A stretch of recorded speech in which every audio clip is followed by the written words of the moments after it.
Aspaldiko, zertzabiltza? Jesus neska, ze zarata da hori? Aneren despedidan nago. Egia, gaur zeneukaten ospakizuna. Ze mouz? Oso ondo, ez zatozala? Ezin dut, esan aneri. Jende asko zaudete? Kuadrilako ia guztiak. Agurtza badakizu, mikro hartu eta kantuan dabil karaokean. Hori da afizioa. Bai, benetan. Txomin joan da azkenean? Esan zidan agian kanpoan egongo zela. Txomin? Bai, txikitako argazkiak begiratzen ari da tabletan. Begira, orain heldu da Rosa. Ui, ez dakar oparirik. Agian horregatik dator berandu. Oparia azken momentuan erosi nahi eta ez du ezer aurkitu.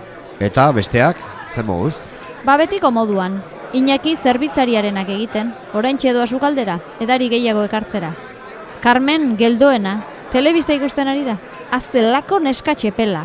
Bueno, laneko kontu bat kontsultatzeko deitu dizut. Baina agian, hobe izango da beste une batean deitzea. Bai, hobeto bai. Egongo gara, goraintziak denei. Ondo da, zure partez.